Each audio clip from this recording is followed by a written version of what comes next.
चुके हैं, चौथा वीडियो यहाँ पे चल रहा है। लास्ट वीडियो में हमने देखा था जो भी हेनरी का नियम है यानी दाब का प्रभाव था उसका हमने अध्ययन किया था। तो साथ में हमने ये भी देखा था कि हेनरी नियम की सीमाएं क्या हैं और साथ में उससे इम्पोर्टेंट था हेनरी नियम के अनुप्रयोग, यानी हेनरी नियम के अनुप्रयोग थे जिसमें हमने देखा था कि हम किस प्रकार कोई भी कोल्ड ड्रिंक्स है, शीतल पेय पदार्थ है, सोडा वाटर है, जिसमें हम CO2 की विलेयता बढ़ाने के लिए उन्हें हाई प्रेशर के साथ में बंद किया जाता है। साथ में हमने एनोक्सिया रोग देखा था जिसमें पहाड़ी क्षेत्रों में रहने वाले व्यक्तियों में O2 की सांद्रता कम होने के कारण उनमें सोचने विचारने की क्षमता कम होती है, जिसको हमने एनोक्सिया रोग दिया था। उसके बाद में हमने देखा था बैंड्स का मतलब ये था कि जो भी गोताखोर है गहरे समुद्र में जाते समय जब वो शोषण के लिए सिलेंडर, सामान्य गैस का सिलेंडर लेके जाते हैं यानी N2O2 का सिलेंडर लेके जाते हैं, तो जैसे प्रेशर बढ़ता है तो प्रेशर बढ़ने के साथ में जो N2 गैस की विलेयता है, N2 गैस की विलेयता रक्त के साथ में अधिक हो जाने से जब व्यक्ति बाहर किनारे पे आता है, किनारे पे आने पर उसके N2 की विलेयता कम होने पर वो गैस बुलबुलों के रूप में बाहर निकलती है, जिसको हम कहते हैं बैंड्स। जिसमें शरीर में बहुत ही तीव्र पीड़ा होती है और अधिक पीड़ा होने पर व्यक्ति की मृत्यु भी हो सकती है। और इससे बैंड से बचने के लिए हमने जो शोषण हेतु सिलेंडर था उसमें हमने साथ में N2O2 के साथ में हमने हीलियम का मिश्रण और मिलाते हैं, जिससे बैंड्स की समस्या उत्पन्न नहीं होती है। ठीक है, उसके बाद हमने पढ़ा था वाष्प दाब, वेपर प्रेशर क्या होता है। वेपर प्रेशर में हमने देखा था कि हमारे पास में कोई बंद पात्र है, ठीक है, उस बंद पात्र में हमारे पास में बंद पात्र है, उसमें विलय और विलय दोनों डिजोल्व हैं। तो बंद पात्र का जो खाली स्थान है उस खाली स्थान में जो वाष्प है, वाष्पीकरण वहाँ पे जमा होने से यानी वाष्पीकरण की प्रक्रिया होने से उस स्थान पर वाष्प जमा हो जाती है और धीरे धीरे वो वाष्प ठंडी होने पर वापस या संग्रह होने पर उस वाष्प के द्वारा उस दारू के ऊपर जो प्रेशर लगाया जाता है उसे हम कहते हैं वाष्प दाब। अब वाष्प दाब डिपेंड करता है यानी विलयन का वाष्प दाब है वो दो चीज़ों पे डिपेंड करता है, विलय और विलायक के ऊपर। अब हमारे पास में है नेक्स्ट टॉपिक, इसमें आगे है विलयन का वाष्प दाब अवनमन।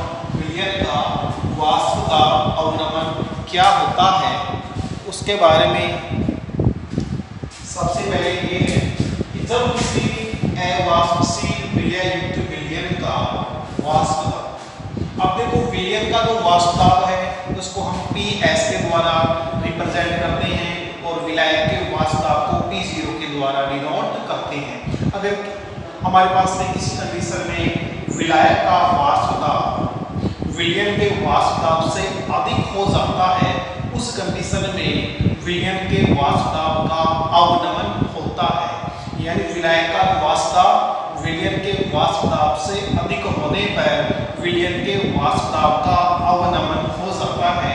अवनमन का मतलब होता है कमी, और जो उन्नयन है उसका मतलब है वृद्धि। यानी यहाँ पे अवनमन हो रहा है यानी कमी हो रही है, और कमी कैसे होती है वो देखते हैं। जब किसी अवाष्पशील विलय युक्त विलयन का वाष्प दाब PS शुद्ध विलायक का वाष्प दाब P0 की तुलना में कम होता है, अतः विलयन के वाष्प दाब में जो यह कमी है उस कमी को कहते हैं वाष्प दाब का अवनमन। और ये किस प्रकार होता है वो देखो, वाष्प दाब का अवनमन बराबर P0 माइनस PS। P0 का मतलब क्या है, शुद्ध अवस्था में विलायक का वाष्प दाब, और PS का मतलब है विलयन का वाष्प दाब। ठीक है, अब इससे भी इम्पोर्टेंट आगे टॉपिक है राउले का नियम कह दो या राउल्ट का नियम। अब राउल्ट का या राउले का नियम क्या है, ये बहुत इम्पोर्टेंट है। राउले का नियम क्या है देखो, तो राउले नियमानुसार किसी अवाष्पशील विलय युक्त विलयन का वाष्प दाब PS, यानी कि राउले नियमानुसार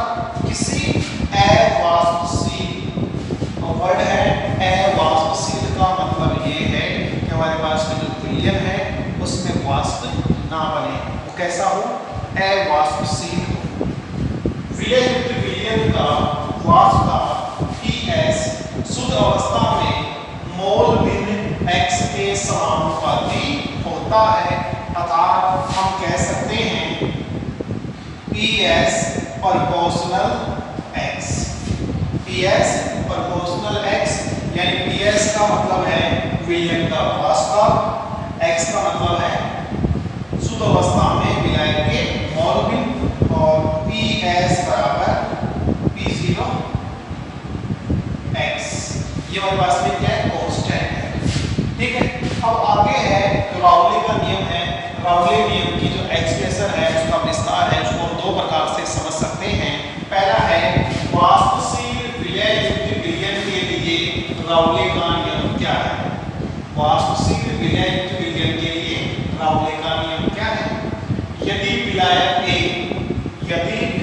A और विलय B, यानी विलायक हमारे पास में, यानी विलायक को हम A के द्वारा रिप्रेजेंट कर रहे हैं और विलय के लिए हम यहाँ पे क्या ले रहे हैं, B ले रहे हैं, A और B, तथा विलयन में इनके वाष्प दाब क्रमश है। विलायक के लिए क्या लेंगे, प्रेशर को हम P के द्वारा रिप्रेजेंट करते हैं और PA हमारे पास में क्या हो जाएगा, विलायक का वाष्प दाब। विलय को हम P के द्वारा रिप्रेजेंट कर रहे हैं, विलय का वाष्प दाब हो जाएगा P। शुद्ध अवस्था में इनके वाष्प दाब क्रमश है, इनके जो मोल भिन्न है वो क्या हो जाएंगे, XA और XB। X हमारे पास में क्या है, विलायक के शुद्ध अवस्था में मोल भिन्न, XB क्या है, विलय के शुद्ध अवस्था में मोल भिन्न। अब राउले के नियमानुसार, तो राउले का नियम है वो अभी ये कहता है कि PA proportional XA, PA proportional XA। PA का मतलब क्या है हमारे पास में, शुद्ध अवस्था में विलायक का वाष्प दाब। X हमारे पास में क्या है, विलायक के मोल भिन्न है, तो PA बराबर P0A into XA, जिसको हम समीकरण नंबर 1 लिख देंगे। ठीक है, ये हमारे पास किसके लिए है, विलायक के वाष्प दाब के लिए है। इसी प्रकार हम विलय की बात करें, इसी प्रकार हम विलय की बात करते हैं, तो विलय को हम PB के द्वारा रिप्रेजेंट करते हैं, तो PB प्रोपोर्शनल XA।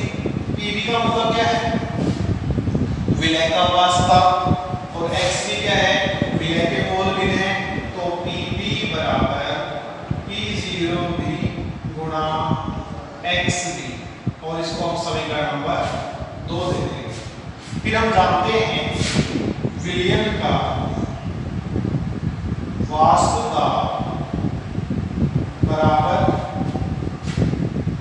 विलायक का वाष्प दाब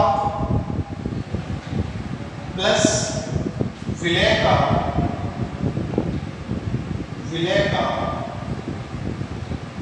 वाष्प दाब। यानी हम विलयन का जो वाष्प दाब है इसको P के द्वारा रिप्रेजेंट करेंगे, विलायक का वाष्प दाब PA और PB। ठीक है, अब हम यहाँ पे PA का मान यहाँ से और PB का मान यहाँ से रख देंगे, तो P बराबर P0A into XA plus P0B into XB। हमारे पास में समीकरण नंबर 3 आ जाता है। अब समीकरण नंबर 3 आने के क्या करें, अब हम जानते हैं कि XA प्लस XB बराबर, यानी किसी विलयन के अंदर विलय के मोल भिन्न और विलायक के मोल भिन्न है, उन दोनों का योगफल कितना होता है, 1 होता है। अगर हम यहाँ पे XA का मान ज्ञात करें, X बराबर A लेंगे तो X की जगह क्या होगा, पक्षांतरण होगा, तो 1 माइनस X। अब XA का मान समीकरण 3 में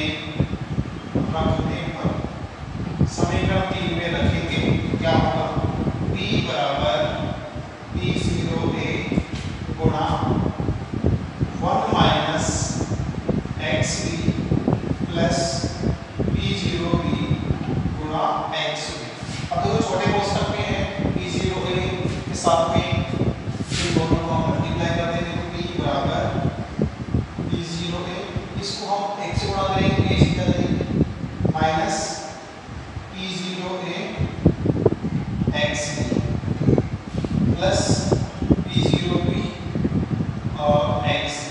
अब हमारे पास में तीन पद हो गए, एक पद ये है, एक पद ये है, एक पद ये है। इन दोनों पदों में XB क्या आ रहा है, कॉमन आ रहा है, तो P बराबर P0A माइनस XB कॉमन लेंगे तो कॉमन लेने पे यहाँ पे क्या बचेगा P0A और प्लस का बचेगा, क्यों बचेगा क्योंकि हमारे पास में क्या है माइनस P0A इंटू XB हमने कॉमन क्या लिया है माइनस XB, माइनस से माइनस कैंसिल, XB से XB कैंसिल, क्या जाएगा P0A।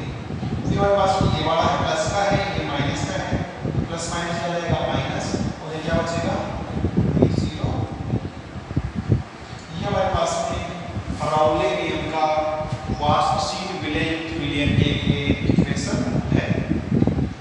आगे जो ये इक्वेशन है इसको हम कह सकते हैं एक निश्चित ताप के ऊपर P0A व P0B का मान क्या होता है, कांस्टेंट होता है, नियत होता है। अतः विलयन का कुल वाष्प दाब विलय के जो मोल है XA व XB का रेखीय फलन होता है।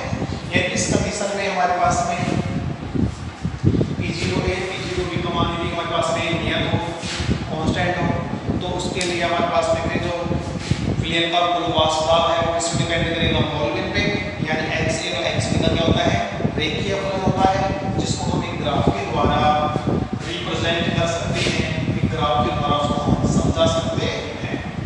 अब ग्राफ कैसे के लिए हमारे पास देखो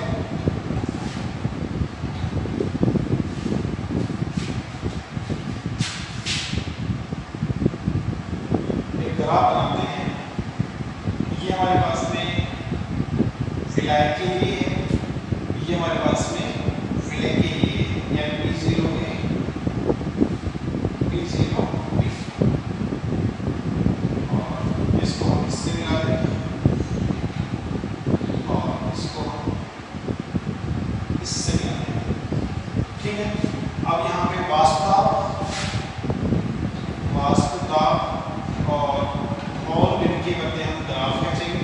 इस बिंदु पर ये किसके लिए है, विलय के लिए है, और विलय का जो XA बराबर 1 XD बराबर 0, इस बिंदु पर जो विलय के मोल है वो क्या होंगे 0, तो इस बिंदु पर XB बराबर 1 XA बराबर 0 हो जाएगा। और यहाँ पे जो इसके लिए हमारे पास में जो PB बराबर P0B इंटू XB और PA बराबर P0A XB, ठीक है। तो हमारे पास डॉटेड लाइन है, उनको रिप्रेजेंट करने के लिए कि हमारे पास में क्या है विलय का वाष्प दाब, हमारे पास में क्या है विलय का वाष्प दाब है। इसी प्रकार हम अवाष्पशील विलय विलयन के लिए जो राउले का नियम है उसको भी हम देख सकते हैं। उसके आगे आदर्श विलयन, अनादर्श विलयन, उसको हम डिटेल से पढ़ेंगे। आगे है अवाष्पशील विलय विलयन के लिए राउले का नियम। अवाष्पशील विलय विलयन के लिए राउले का नियम सबसे पहले है राउले नियमानुसार अवाष्पशील विलय विलयन का वाष्प दाब केवल वाष्पशील विलायक दर A के आंशिक दाब PA के समान होता है। यानी कि अब जो हमने सॉल्यूशन बनाया है उस सॉल्यूशन में दो चीजें हैं, विलायक द्रव के रूप में है और विलयन ठोस के रूप में है। अब विलयन ठोस होगा तो उसकी वाष्प नहीं बनेगी, यानी हमारे पास में विलय कैसा है अवाष्पशील है। वाष्प किसकी बनेगी, ओनली विलायक की। ऐसी कंडीशन में जो वाष्प दाब है वो किस पे डिपेंड है, ओनली विलायक के ऊपर, क्योंकि अवाष्पशील विलय ठोस B का आंशिक दाब PB क्या होता है, नगण्य होता है। अभी हमने देखा था P बराबर PA प्लस पी, यानी विलयन का वाष्प दाब विलायक के वाष्प दाब और विलय के वाष्प दाब के योग के क्या होता है, बराबर होता है।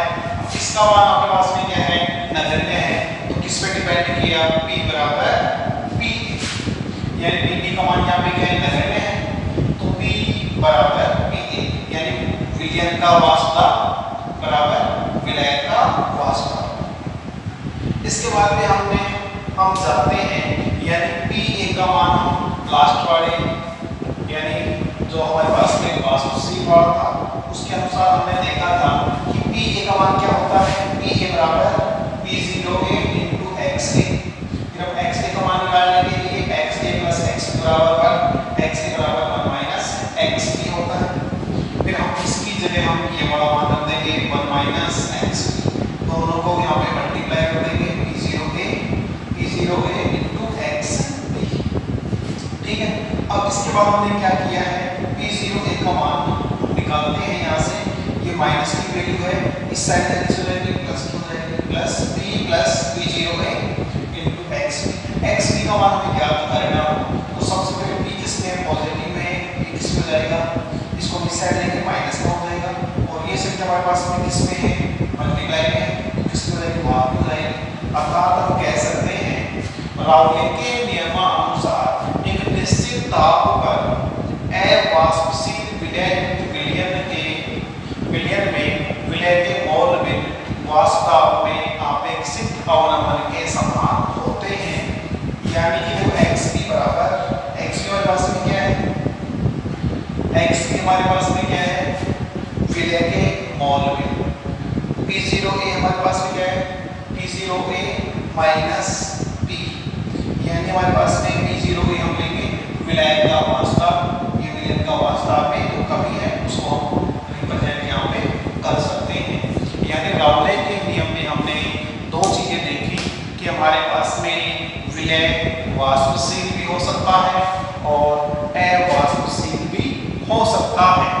अगर वाष्पशील होता है उस कंडीशन में जो विलयन का वाष्प दाब है वो विलय और विलायक दोनों पे डिपेंड करता है, दोनों की वैल्यू हम वहां पे रखते हैं। लेकिन अवाष्पशील में क्या होता है, जो सॉल्यूशन है उस सॉल्यूशन में दो चीजें हैं, जो विलय है वो कैसे कंडीशन में हमने ठोस लिया है तो वो कैसा होगा, अवाष्पशील होगा। अब जो प्रेशर वाष्प दाब है वो केवल डिपेंड किस पे करेगा, ओनली विलायक पे, यानी वहां पे जो विलय का वाष्प दाब है वो नगण्य होगा। ठीक है, इसी प्रकार हम आगे देखें कि ये हमारे पास में नगण्य हो गया, ATM को AB की वैल्यू हमारे पास में नगण्य है, तो ओनली PA की वैल्यू के आधार पर उसका मान रख लेंगे। नेक्स्ट टॉपिक है आदर्श विलयन, अनादर्श विलयन। सबसे पहले आदर्श विलयन होता है, आदर्श विलयन को हम कहते हैं आइडल सॉल्यूशन।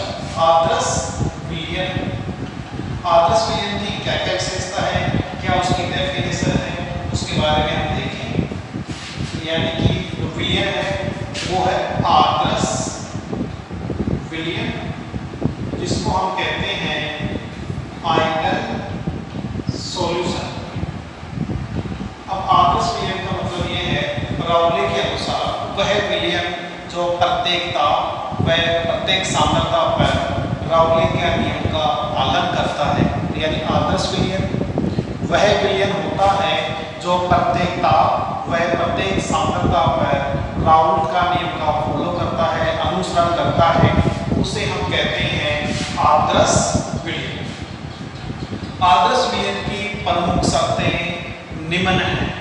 पहली शर्त की बात करें, हम कोई सॉल्यूशन बना रहे हैं, उसमें विलय और विलायक को हम उसमें ऐड कर रहे हैं, तो विलय और विलायक को मिलाने पर, विलय और विलायक को मिलाने पर उसमें जो ऊष्मा परिवर्तन है, ऊष्मा परिवर्तन क्या होना चाहिए, शून्य होना चाहिए, अर्थात डेल एच बराबर 0। हम कह सकते हैं कि हमारे पास में कोई भी विलयन है, विलयन को बनाने के लिए हमारे पास में विलय और विलायक दोनों हैं, उन दोनों को मिलाने पर जो ऊष्मा परिवर्तन है उसका मान कितना होना चाहिए, शून्य होना चाहिए। दूसरी शर्त है कि हमारे पास में जो जो आयतन परिवर्तन है वो भी क्या होना चाहिए, शून्य होना चाहिए। यानी विलय और विलय का आयतन परिवर्तन है वो क्या होना चाहिए, शून्य होना चाहिए। यानी दूसरी शर्त है del V equal 0, del A 0, del V 0। तीसरा है कि हमारे पास में जो विलयन का वाष्प दाब है वो विलय और विलय दोनों के वाष्प दाब के योग के समान होना चाहिए, अर्थात P बराबर PA प्लस PB। यानी कि विलयन का वाष्प दाब, विलय का वाष्प दाब प्लस विलय का वाष्प दाब, इन दोनों का जो योगफल है उसके समान होना चाहिए। तीसरा है विलयन की सांद्रता प्रत्येक ताप पर राउले के नियम का अनुसरण होना चाहिए, अर्थात P0A XA P0B into XB। ठीक है। नेक्स्ट शर्त है कि हमारे पास में समान भौतिक व रासायनिक गुण वाले विलय एवं विलायक आदर्श विलयन बनाते हैं। यानी कि हमारे पास में विलय और विलायक है, उनके भौतिक व रासायनिक गुण समान होते हैं, तो उस कंडीशन में जो विलयन बनता है वो होता है आदर्श विलयन। ठीक है। तो दोबारा देखें कि आदर्श विलयन को हम इंग्लिश में कहते हैं आइडियल सॉल्यूशन, और आदर्श विलयन वह विलयन होता है जो प्रत्येक ताप और प्रत्येक सांद्रता के ऊपर राउले का नियम का अनुसरण करता है या राउले नियम का पालन करता है, उसे हम कहते हैं आदर्श विलयन। आगे है आदर्श विलयन की प्रमुख शर्तें निम्न प्रकार हैं। हम पहली शर्त की बात करें कि विलय और विलय को मिलाने पर, विलय और विलय को मिलाने पर उनमें ऊष्मा परिवर्तन का मान शून्य होना चाहिए। यानी ऊष्मा परिवर्तन न पॉजिटिव में हो न ही नेगेटिव में, यानी उन दोनों के मध्य ऊष्मा से भी ऊष्मा शोषण क्रिया नहीं होनी चाहिए। डेल H इक्वल 0 होना चाहिए। दूसरी कंडीशन है विलय और विलयन का जो आयतन परिवर्तन है वो भी क्या होना चाहिए, शून्य होना चाहिए, डेल V बराबर 0। तीसरी शर्त है कि जो विलयन का वाष्प दाब है वो विलय का वाष्प दाब और विलय के वाष्प दाब के योग के बराबर होना चाहिए। तीसरा है प्रत्येक सांद्रता के ऊपर वह विलयन राउले नियम का पालन करते हैं। P बराबर P0A XA plus P0B into XA। इसके अलावा हम कह सकते हैं कि कौन सा विलयन आदर्श होगा, यानी कि समान भौतिक व रासायनिक गुण वाले, समान भौतिक एवं रासायनिक गुण वाले विलय और विलय को मिलाने पर जो विलयन बनता है वो होता है आदर्श विलयन। जैसे पहला एग्जाम्पल की बात करें, मेथेनॉल और एथेनॉल, मेथेनॉल और एथेनॉल दोनों के जो भौतिक गुण हैं वो समान हैं, दोनों में अल्कोहल है। ठीक है, मेथेनॉल एक अल्कोहल है। ठीक है, दोनों ही हमारे पास में क्या है, दोनों ही लिक्विड हैं, दोनों के भौतिक गुण क्या है, समान है। दूसरा हम बात करें n hexane plus n heptane. अब देखो दोनों की बात करते हैं, दोनों हमारे पास में क्या है, एल्केन है। हेक्सेन हेप्टेन दोनों ही हमें क्या है, एल्केन है, दोनों के भौतिक गुण यहाँ भी क्या रहेंगे, समान। तीसरा हम यहाँ पे लें बेंजीन C6H6 बेंजीन, और फिर हमने लिया टॉलुइन, ये भी हमारे पास में दोनों के भौतिक गुण है बेंजीन टॉलुइन। इसके अलावा चौथा हमने लिया CCl और सिलिकॉन टेट्राक्लोराइड। यहाँ पे कार्बन और सिलिकॉन दोनों एक ही वर्ग के हैं, यानी कांसी के सप्तपर्क, यानी कार्बन और सिलिकॉन एक ही वर्ग के हैं, तो इनके भौतिक गुण क्या है, लगभग से समान है। इसके अलावा हम एग्जाम्पल देखें C2H5Cl और C2H5Br, क्लोरोएथेन, ब्रोमोएथेन, इन दोनों के भौतिक व रासायनिक गुण भी समान होते हैं। एक बार क्वेश्चन पूछ लेता है कि निम्न में से कौन सा विलयन आदर्श विलयन है। फिर हमारे पास में चार ऑप्शन दिया जाएगा, उन्हें पहचानना है कौन सा आदर्श विलयन है। उससे हम आसानी से पहचान सकते हैं कि भौतिक व रासायनिक गुण समान हो। अगर हमारे पास ये होता, हम लेते मेथेनॉल प्लस बेंजीन, तो ये हमारे पास आदर्श विलयन नहीं होगा। फिर ये आदर्श विलयन, अनादर्श विलयन की श्रेणी में आएगा। फिर अनादर्श विलयन भी दो प्रकार का होता है,